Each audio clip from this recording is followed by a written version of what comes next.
Let's go ahead and call to order a special meeting of the Lodging Tax Advisory Committee on Friday, September 5th, 2025 at 1:00 p.m. And just a note that this is a special meeting because it is outside of our April and October meetings. So let's go ahead and have a roll call. George Lee, Here. Darryl Prowse, Here. Shannon Rubin. Here. And I will make a note here that we have a quorum. The committee has a membership of 5, but we do not have the 5th person. That person needs to be a collector of the fees. So if anyone would like to apply for that, we'd love to receive your application. Can I have an approval of the meeting agenda? I move to approve the meeting agenda. I second. All in favor?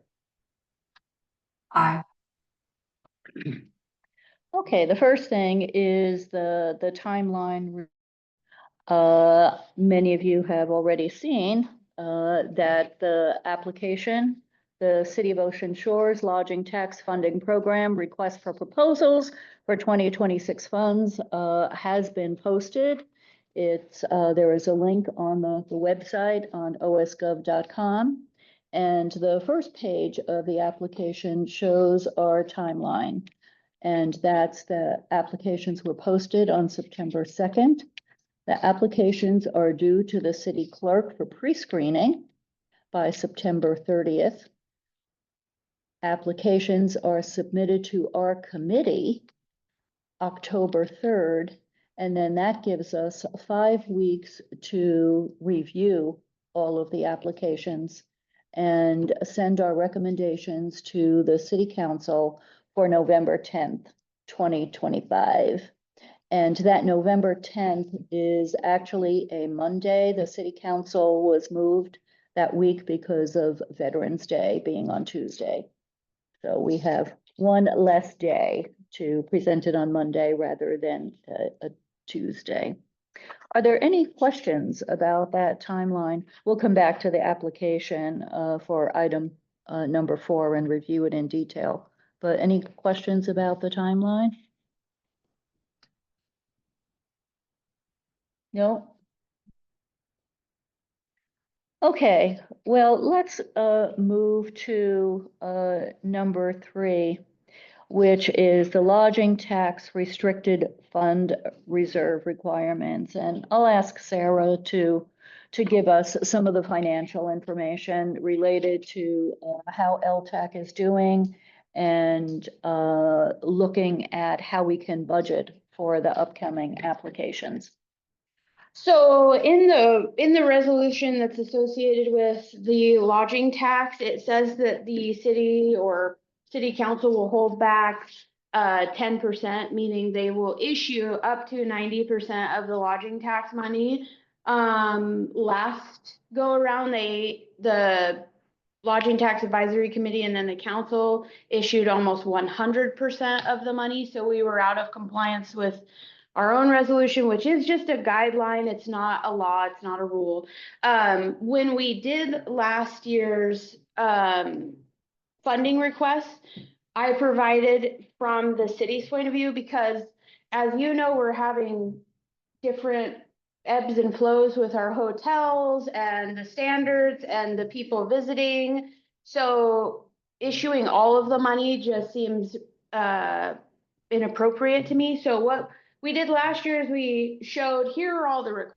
This is what would happen if you held back 30%. This is what you'd see if you held back 40%. I think anything less than that also just not inappropriate. So, or not appropriate. So this year we will do the same, and it'll go out to all the board members, showing what would happen if we held things back.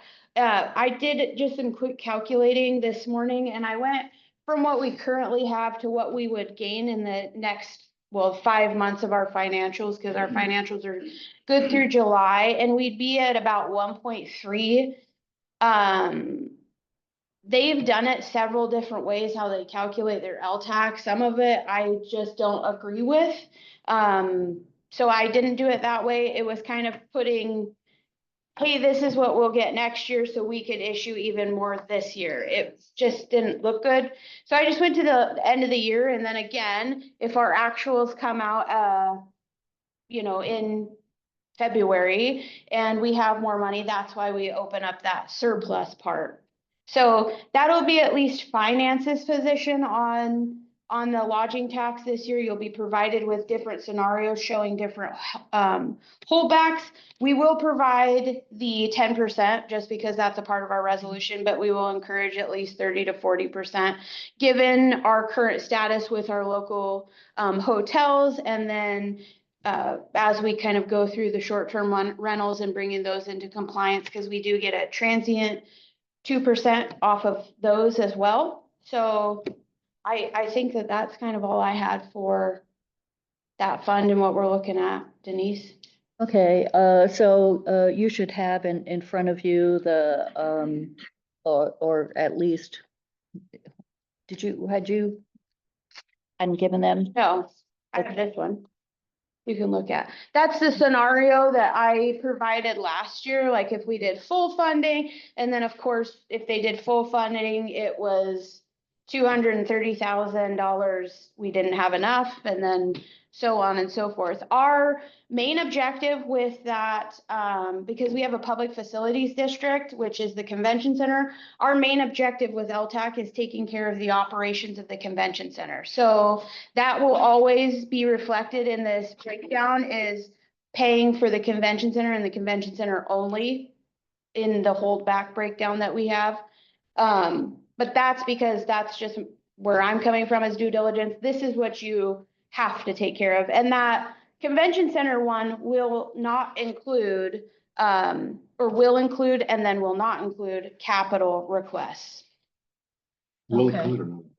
I'll have one that does include it and one that doesn't, because a capital request, even if it may be needed, is above and beyond the operational required cost. So just showing the board and citizens, like, this is what we absolutely have to do. And then this is what we could do on top of that. Yeah, I found it interesting that our resolution, which for reference is 838, that it requires a 10%. When I was looking at Port Angeles, theirs, for example, requires a 25%. And I think that Port Angeles is similar to how we're kind of thinking. You can't guarantee this stuff all the time. You don't know if a hotel is going to close. You don't know if a pandemic's going to happen. You don't know these things. And also having that residual for anything that might come up. Yeah, and that's what theirs is, to look at any kind of emergency. And then again, if there is surplus, then you open it up in the following year. So what's your feeling? It sounds like finance is recommending a 30%. What's your feeling? 10%, 20%, 30%? I'm good at 30. 30 would. I think Shan- 30 to 40 based on the condition of hotels right now. I think you have a large risk inherently of people not paying their LTAC. And you also have a risk of, with the current status of hotels, I believe one is under a conditional use right now or got reopened. But if you look at the reviews of that hotel in the time that they've been reopened to date, they're absolutely horrible still, and missing supplies, missing basic things that should be required of a hotel. And so I think you're still at a significant risk. So I would say 30 to 40. Again, if you hold back 40%, like Sarah said, you could still release it the next go around. And Yes. I know that that's probably not what anyone who's applying for LTAC wants to hear, but LTAC is, in my view, supposed to be like an ancillary to your event that you're already funding anyways. It's supposed to help enhance it. It's not supposed to be there for you to 100% fund your business. And so there's that component in my thought process as well. So, I hate to say that it's going to impact the events that we have, but I mean, the hotels are just not in good standing right now. If you read reviews across the board, I mean, it's not to say that we don't get bad reviews occasionally, but the overwhelming ones, if you read everyone else's reviews, which I do, there's quite a bit bad out there. And so I think, I think George could speak to this, but he's having a hard time booking conventions based on the hotels, is my understanding. And if that continues, there's a risk of even more expense to the convention center. Am I wrong, George? Shannon's absolutely correct. I've had several groups that have canceled due to the hotel conditions. Several of them are pretty large groups too, which would have been great for the community and the hotels and the businesses. But as Shannon spoke, I'm experiencing right now a group. We've got about 1,200 in town right now. And a lot are staying at the hotel that Shannon's speaking of, and I'm getting some not so good responses from them. So we've got to do something to get that fixed. So they will probably not be return. Well, I don't know. Customers of that place. Yeah, I don't know that they wouldn't return. A lot of new ones. Yeah, and I'm just afraid what's going to happen is we're going to start to push them outside of our community. And then as we push them farther out, like to the casino or somewhere, we stand a chance of losing those groups because that's going to move to that location at some point in time, because that's going to be offered. So we need to take care of our hotels that are in town right now, and I think we need to do it quickly, so. Yeah, because I think anyone's foolish if you think that, oh, well, the casino or even Seabrook could pick up rooms for us. The second you start sending people over there, you're going to risk them booking events there, and so it's just, we're giving them to them on a silver platter when we're doing that. Okay, so Shannon, are you suggesting 40% as opposed to the 30%? I am, but I would be fine with 30. I just would never be fine with less than 30. So when we start going through it, I'll bring back reflecting 30 and 40% plus the convention center, you know what I mean? I'll put that all on one sheet so you can see it as you go through. Okay, I think, does that sound reasonable? Yeah. Is this something we need to vote on at that point, at some point, to say, okay, we're gonna deal with 30% or 40% or? Yes. So you would do that when you're going through your approval process, and then of course the council can say, we don't care about your holdback. Here's, they can send the whole recommendation back and say, look at it, because they don't want you to hold back 30%. But I think given the amount of talk, we've gone through the hotel cleanliness ordinance, we're getting ready to bring back the short-term rental ordinance, that the council's well aware of us being, more conservative with the hotel motel tax. Yeah, so at that time, when we get the amounts from Sarah, then we would decide as we're approving applications and how much money we're approving as to how much to spend. That makes sense? Yeah. All right, I want to make sure you heard that, Shannon, that Sarah will come back with 30 and 40%. And then as we go through the applications, we will decide how much money to allocate. That's what she did last year, yes. Okay. All right. Did everybody get a copy of, I know we have a few extra here of the applications. So I wanted to go through it because this application is quite different than the previous one that we had. And thank you to Sarah for her work and Nicole's work on this, as well as the city of Westport, on which this is pretty closely based. So thanks to all of them. Last year's application, we basically had just an overview page of one. And this year's application, we have 4 pages of overview. So I did want to go through them in a little bit of detail. So let's do that. And I apologize for reading parts of it, but I think this gives a better description to the people who are applying for LTAC. It gives them more detailed guidelines, and it gives them a better feeling for what we are thinking. So on the first, we already covered the schedule. That's the same. And we did have the definitions from RCW 67.28 included before. But the top where we talk about what the hotel motel excise tax grant program is, what is the state law defining it, those are new, as well as at the bottom of that page, the determination of funding. And that describes what LTAC actually is and our conflict of interest policy. On the next page, we talk more about the eligibility and the project description. And the eligibility requirements and selection criteria are also those that we will use partially in screening the applications that come through. And they list 4 major things: that the project is designed to disseminate information for the purpose of attracting visitors to the city, with priority given to the shoulder and off-season events. The project must specifically promote the city of Ocean Shores and prominently mention Ocean Shores in all materials. The project must have 1 designated individual to act as a contact. Projects must be no more than 1 year duration or 1 year's budget.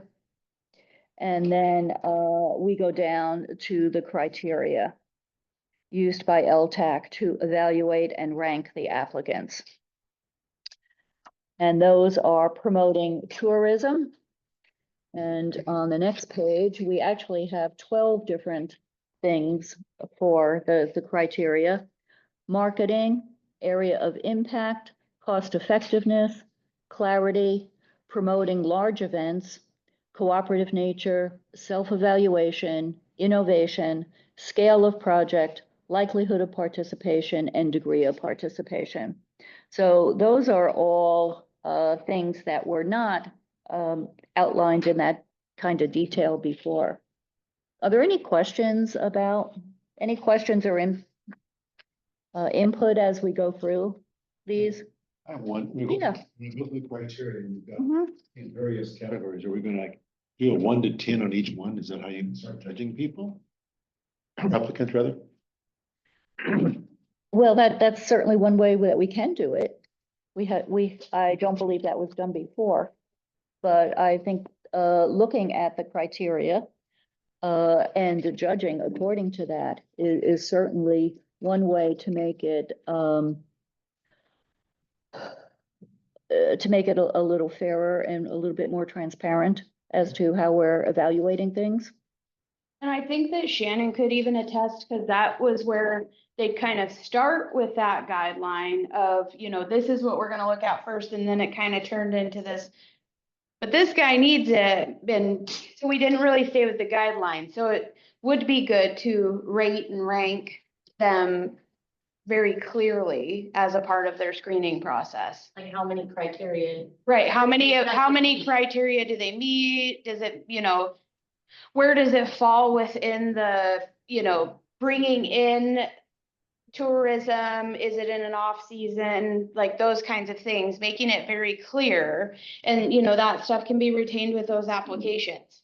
So. Yeah, because I think, like, to Sarah's point, someone who is bringing something in the off season, in my opinion, should have a higher ranking than someone bringing in someone on Labor Day weekend. And so I think ranking things by criteria is really important. I also think that if the application's not filled out, it should just be rejected. If you can't fill out an application, Sarah should not have to hold your hand on how to fill it out. And it's my personal opinion that anyone that is asking for money, if they can't figure out how to fill out an application, I mean, by all means, ask your questions, but if you're gonna turn in an application that is not filled out, that doesn't have the dollar amount, that doesn't have the information we're asking for, those should just not even be considered, in my opinion. Isn't that, and that's a question for, Nicole and Sarah, isn't that part of the pre-screening? Well, we've pre-screened in a Different facets. different, yeah, they didn't really before this ever care. Like, it was just, they've turned in an application, they'd come and do a presentation, they'd tell you at that time what they wanted. So we've never gotten the opportunity, and we've talked about this last year, where I got frustrated as the city clerk because I'd get this jumbled disaster, application that's just embarrassing to even put online. But I didn't have anything to say, I couldn't accept it. So I think by putting in this pre-screening gives us the ability to say, sorry. Now, with that being said, I would encourage if we were to get one that, was messy, in 3 days from now, that's different than somebody that turns it in at 4 o'clock on the last day.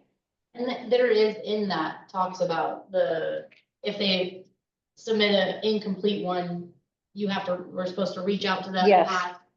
And ask them to It does say, correct it we haven't gotten to that part Yeah. yet, but it does say that. within a reasonable amount of time. Yeah, and if we gave them, couple 2 days or something and they didn't, then I think that it would be safe to throw it out. And happy to report that if that should arise, like we received 15 applications, 4 of them were rejected for incomplete, and here's the other ones. And you can apply at a later time. Yeah, I mean, that totally seems reasonable to me. I mean, that's what happens when we send an RFP out. Or a job, yeah, is that if it's incomplete and the person can't correct it, then it's not considered eligible. But that was the comfort level, is that we didn't have anything pre-screening wise like we do in this document that gave us that authority to say this is incomplete and we won't accept it. Okay. And let's go down to the additional criteria required by the City of Ocean Shores. The first just talks about the liability insurance. And the second one is new that I worked on with Sarah and Nicole. And it says that project costs cannot be paid in advance with grant money. That is, the sponsor must expend its own funds on approved items and seek reimbursement under the terms of the contract that will be signed by the city. And it also says that LTAC, which is new, this is a new function for us, will periodically review reimbursements and monitor for compliance. Any reactions to that?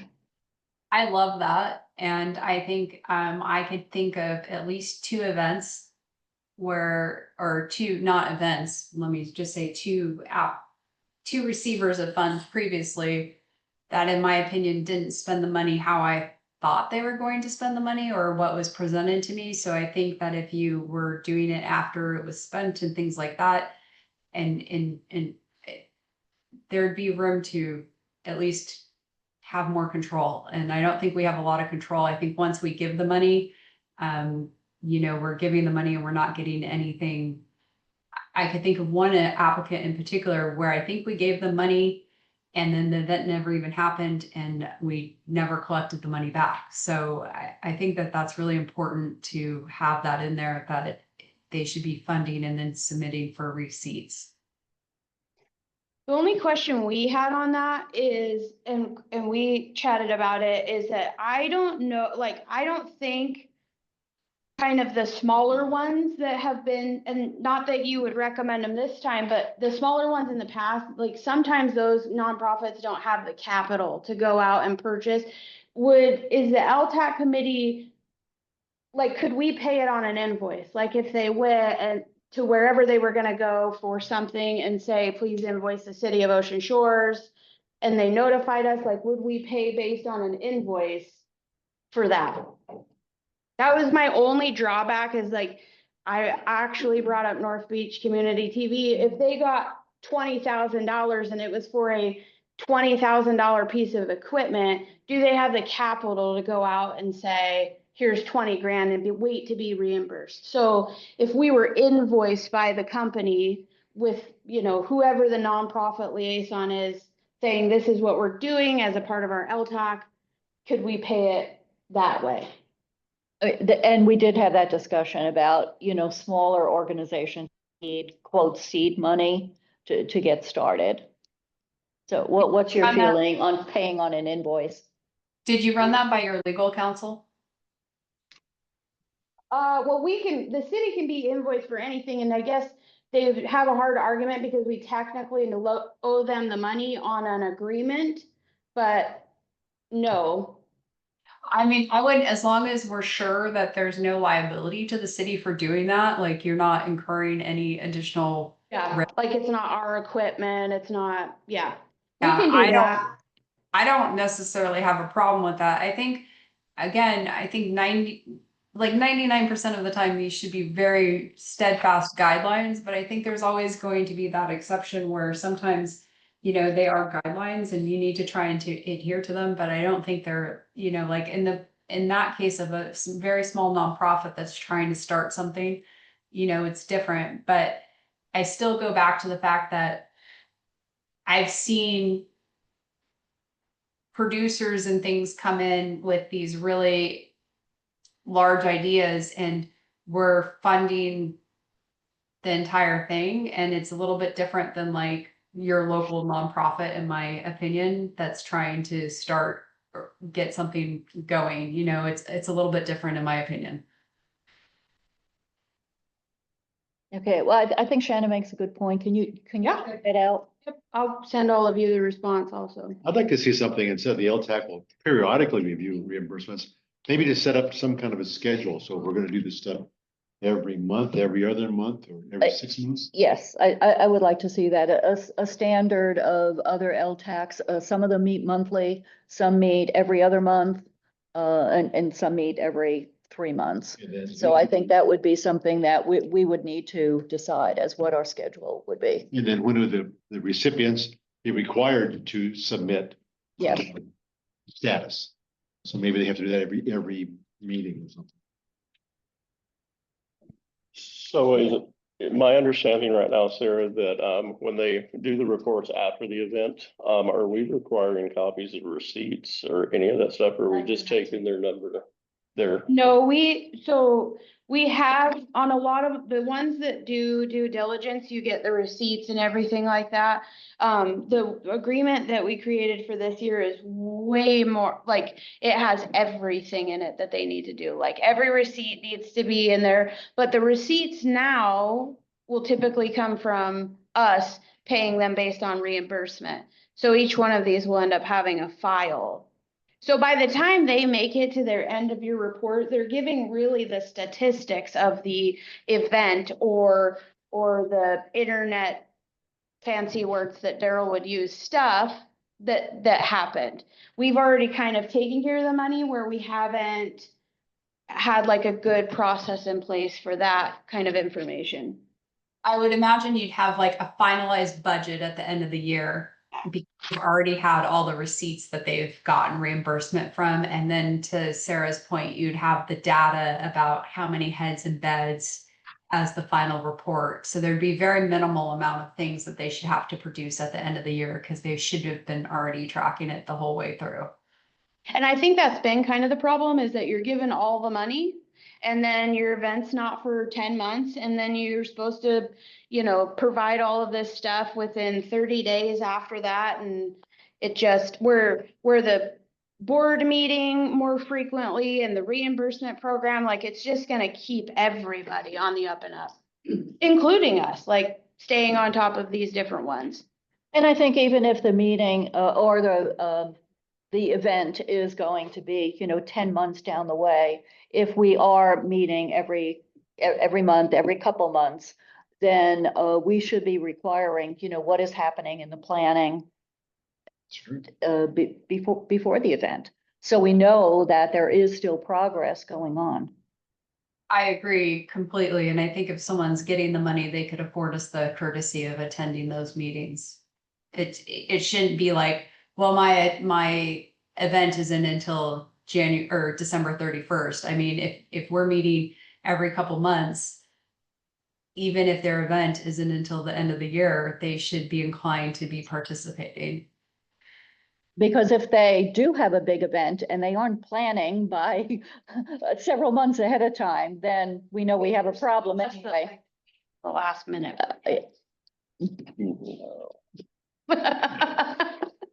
Well, you're not applying though. No, I would fail miserably. Okay, so just to continue down this new application. Projects, the number 3 and number 4 of the additional criteria required by the city. Project costs incurred prior to the grant approval and execution of a written contract with the city will not be reimbursed. And if funding is approved, the applicant will be required to submit to the city the event tourism facility lodging tax expenditure report worksheet within 30 days after the event. And then the next part is what we talked a little bit about, getting into the screening process. And this does say that the LTAC has deemed that those applications which are incomplete and or lacking essential criteria may not be eligible for full or any funding. Therefore, per the request of the LTAC and as a courtesy to applicants, each application will be pre-screened for completeness and appropriate and or required content by city administration to bring applications up to standards before they are submitted to us. And then on the last page here, we do have what the pre-screening process will be. Applicants are encouraged to contact city for technical advice relating to applications. Applications are due to the city administration during the aforementioned dates. City administration will use criteria provided by the LTAC to pre-screen applications for completeness and required criteria, and city administration will notify applicants by email of their findings, upon which they will have one of the following options. Applications that are found to be incomplete will be given 1 reasonable grace period for revisions. Incomplete applications will not be submitted for consideration. So that's what both Shannon and Sarah were talking about before, that we won't need to consider those. And that applications that are found to meet all standards for completeness will be submitted to the LTAC for consideration on the aforementioned date. So any questions about that? Again, there's a lot more detail in here and a little bit tighter than it had been before in terms of both the application process, the pre-screening process, the criteria, and the reimbursement. So those really are kind of significant changes. Any input, revisions, criticism? Can you add a line maybe that it's highly suggested that you get your application in advance of the due date to allow staff to have time to pre-screen it? Because my concern is inevitably someone will send it at 4 o'clock on the final day. And let's say that there was things missing from it. It's not, in my opinion, it's not fair to all those that tried to do the right thing in advance to dilly-dally with someone who waited until the last minute. Well, and it's a tight turnaround, it closes on the 30th and it's gotta be to all of you by the 3rd, Yeah. so. We could but under 2, applications are due to the city administration during the aforementioned dates. It could just be a little italicized, suggested, something fancy. Yeah, can we edit under there? Okay, let's go ahead.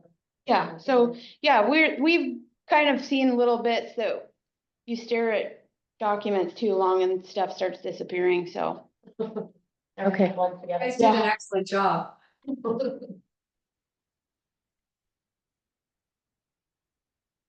Okay, and then the selection process, I think that's pretty much the same as before. Each application will be reviewed for eligible activities.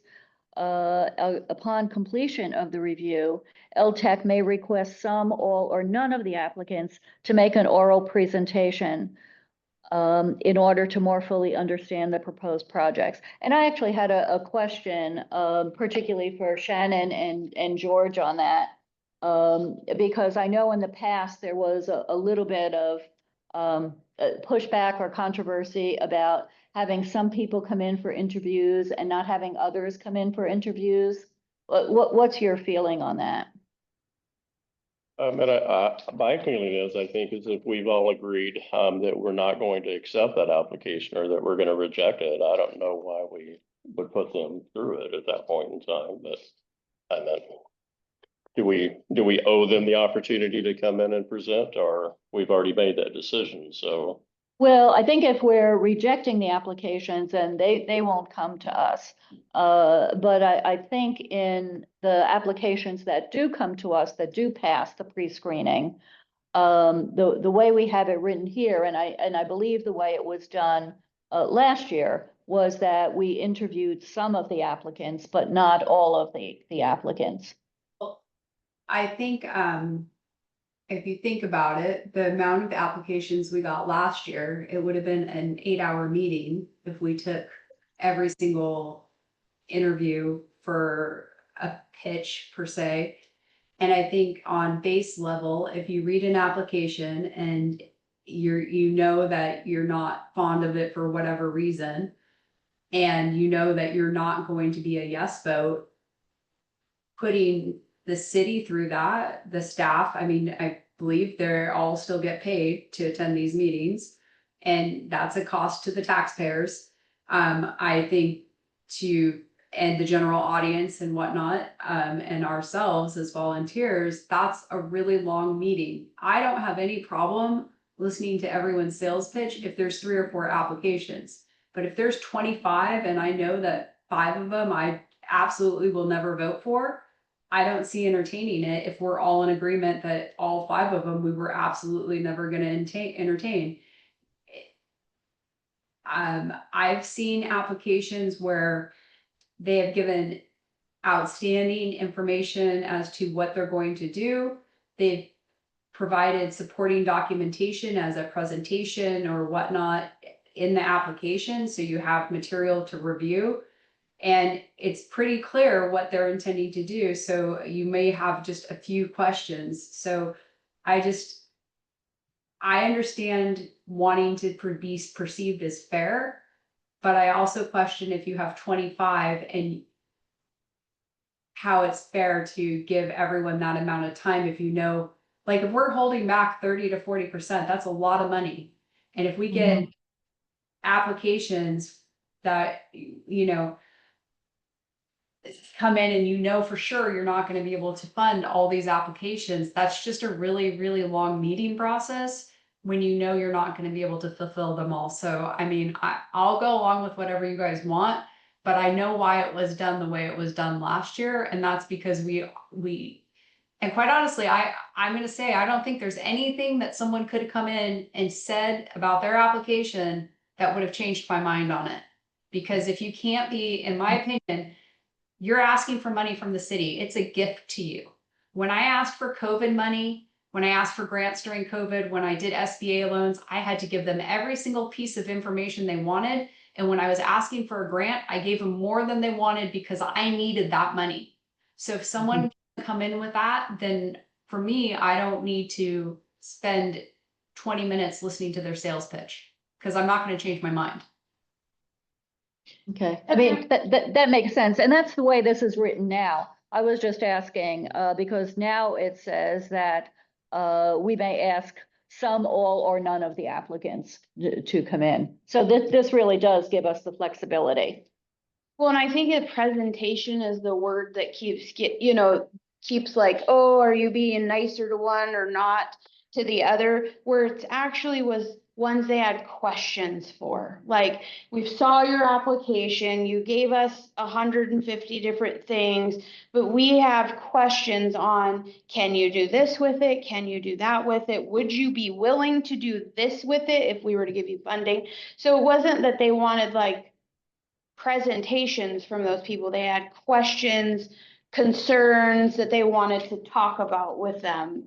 That But was- also, aside from that, every one of these groups has the public comment period. So I don't really know why you have to have, you know, a 10, 20, 15-minute presentation when if you want to come, you guys end up having several meetings. There's public comment period on each of those meetings.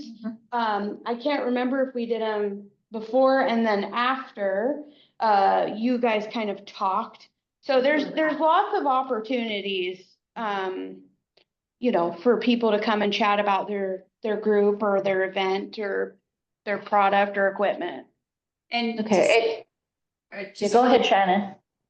to Sarah's point, everyone who is submitting an application is an adult. And if you care about that money, it is your responsibility to track the process. It is not Sarah's responsibility or the city clerk's responsibility or whomever's responsibility to handhold you through the process and let you know when a meeting is. It's all available on the website. And I mean, if it'd be one thing if it didn't get posted, but when it's posted, it's that applicant's duty to track the process and make inquiries. It is not the city's duty to call them and say, hey, did you know we had an LTAC meeting? Even if they weren't invited to come back, if the money means that much to them, they will track the process. Sarah Well, got and a lot of flack about that last year and it wasn't appropriate. Okay, and I think if we do have the screening criteria, that will help a lot in terms of looking at who we need to interview or not. So are there any other questions about this application? Well, I like the idea of something in this selection process or somewhere where applicants are encouraged to follow the progress of the LTAC committee through the city website. Tell them to go do that. That's a good point. Yeah.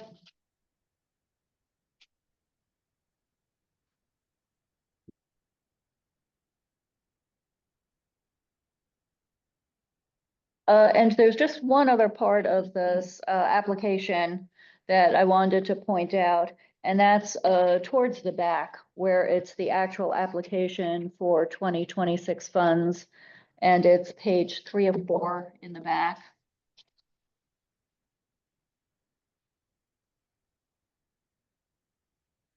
And that's where under prior, we do have a section now on the previous application. There we go. We just had something that was listed as required supplemental information, and we did say prior funding, and there was a checkbox for it.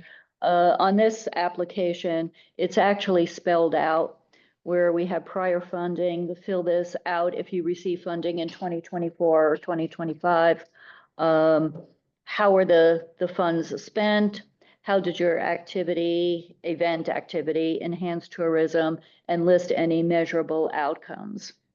And, you know, this is really connected to, again, the resolution that Sarah mentioned before, 838, in which the city does not make multi-year commitments. The applicants can make annual requests of the same nature, but that basically we're not funding things in multiple years. So I think it helps to find out if how previous funds were spent. I think too, just as a reminder, during Rich's time on the LTAC and my time on there, it's really been tried to be driven home that it's supposed to be seed money and not perpetual funding. Yeah, thank you for bringing up, and that's one of the reasons we also wanted to call that out about previous funding. Because, what we know that some organizations have seen it as perpetual. Okay, so anything else on that application screening process? Was there a timeline when? I mean, I'm looking here at, looks like it's from January, so the money would be available in November. And so it's kind of like November through September. Is that when you should be planning on spending this money? Because you've got the peak season, June 15th through September 7th. So if I'm applying for 2026 funds, it would be September 7th of 2026. That's still okay to have that. So there's, okay.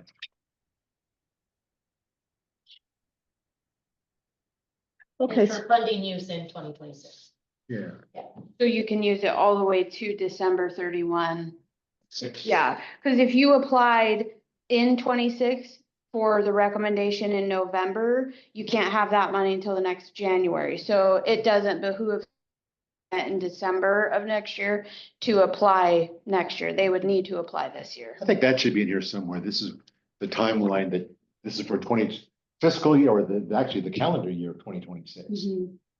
It's not applicable for anything in 2025. I won't even release the money until 26. That should be it here, I think. Does the cover say funding use 2026? For 2026. it says requests for proposals for 2026 funds, but I think Daryl's point of making it clearer, Yeah. that we should have something. Yep. To add another sentence in here. Yes. You're just such a pain with your diligence.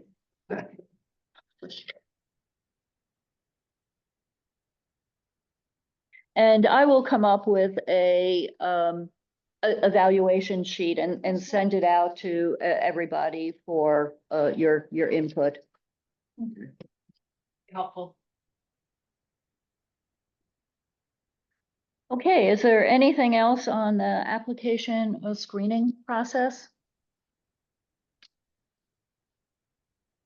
Okay, well, let's go to the meeting schedule, and right now, let's just talk about the October dates.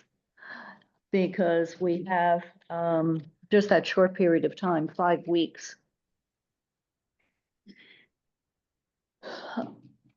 Any suggestion on, and I know this is almost impossible to decide ahead of time, not knowing how many applications we'll get. How many times did you meet previously last year? 3. 3?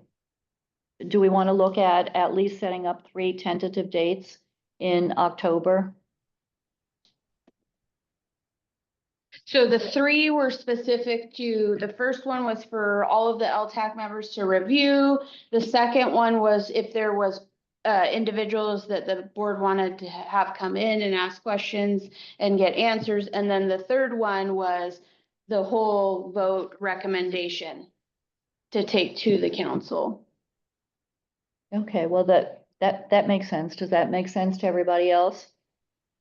Is there any date or day that works better for people?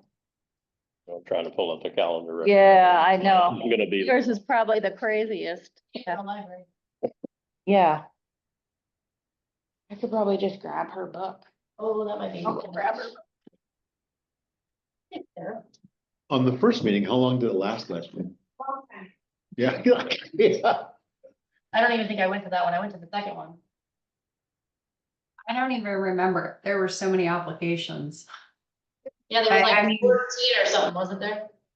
There were a lot, but I mean, in I kind of feel like it could be done in 2 meetings, because if you review them really well, and then you just have people come back to have questions answered, and then you vote, that should.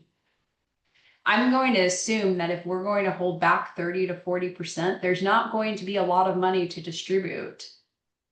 yeah, correct. Convention centers. So I would caution anyone that thinks that they're gonna come in and ask for a lot of money, and maybe this isn't to deter you from asking per se, but I think people need to be realistic in what there is going to be allowed to be distributed. So with that, maybe we'll see less. And I'm not saying we shouldn't get them. I'm just saying that there's not going to be a whole lot of surplus to distribute. So I would anticipate that if there's surplus to distribute other period, that might be a more popular time for more people to come.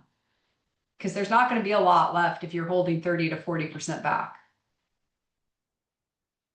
Yeah, well, let's go ahead and try to schedule 3 with the third one being optional. That if we can accomplish it in 2 meetings, that's great. And then at that point, when we see the number of applications that we get, and what we approve, then let's look at our meeting schedule for 2026. Does that make sense? Sure. So you wanna pick days or not? I think it's when the live. Yeah, so you could, your first one could be Thursday the 9th or Friday the 10th. In October? Yeah. The 9th could be for anywhere from noon to 5. That works for me. Works for me. Do you have a time, George? I'm looking, yeah, I don't have it. I've got an event. The 9th or the 10th? Yeah, well, do one that week. I don't think you're gonna wanna do back-to-back days. No, that's what. I'm None of saying. us are gonna wanna see each other back-to-back days. Do you wanna do Yourself. keep it for 1 o'clock on October 9th, Thursday, October 9th? Yeah, Shannon, how does that work for you?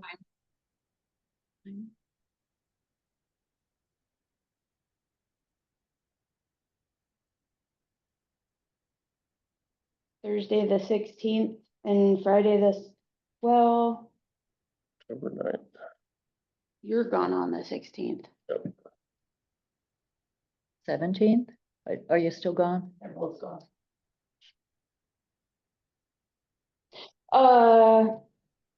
Tuesday, the 14th, anywhere from 9 AM to 1 o'clock.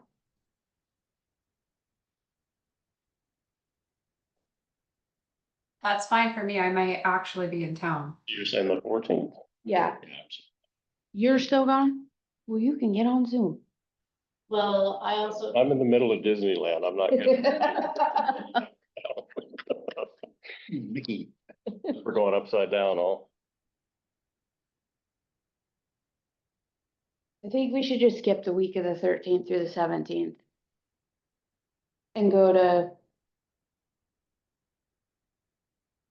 Back the 20th? Well, we could do the 21st, anywhere from 8 AM to noon. Or the 23rd, which is a Thursday, anywhere from noon to 4:30, because I'll be here for finance anyway. But before the 2nd works better for me. It's highly likely I'm having a surgery on the 22nd, and so I will be completely out of it for a few days. First. 21st. What time on the 21st? Yeah. I don't, what? just the 23rd meeting by the Master Gardeners is gonna be canceled. Oh, okay. Oh, gotcha. 21st. So you wanna do the 21st at noon? Oh, not noon, live, in the morning. So like 10 maybe, 21st at 10 AM? Whatever you guys want. Yeah, how Is that feasible for you? Okay, how long do we have the room? that would give you almost, well, it'd give you 2.5 hours. That should be okay, shouldn't it? So. Okay. And I think we should schedule one more just in case. We need It- So the Week of the council meeting would be on the 10th. Put the agenda on the So you could do the week of the 27th. I do it as late as possible in that week.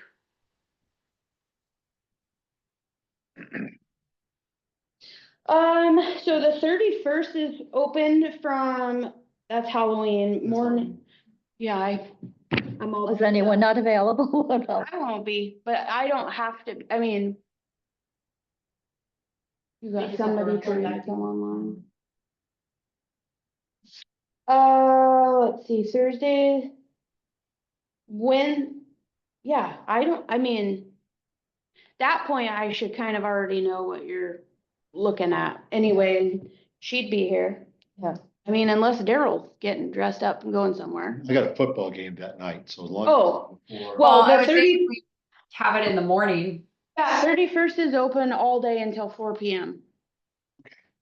Earlier is always better. So you wanna do 10 o'clock on Friday, the 31st? Yeah. I don't care if you all wear costumes. But what was Might the be time of the entertaining. night? 1 PM. So do 3 for now and then see where you're at? Yeah, so let's just review. We have October 9th at 1 o'clock, Correct. October 21st at 10 AM, Yes. and October 31st at 10 AM. You say that again, the 9th, and which was the next one? We'll send them I'll out. send it out. Yeah, 21st? 21st at Okay, 10, yeah. Make sure. and then the 31st, okay. And we'll even tentatively get them up on the calendar also, so that everybody knows that on the city calendar. Yeah, well, let's put them all there, and then by the 21st, we'll know whether we need to cancel the 31st or not. Hmm. Okay, is there anything else for the good of the order?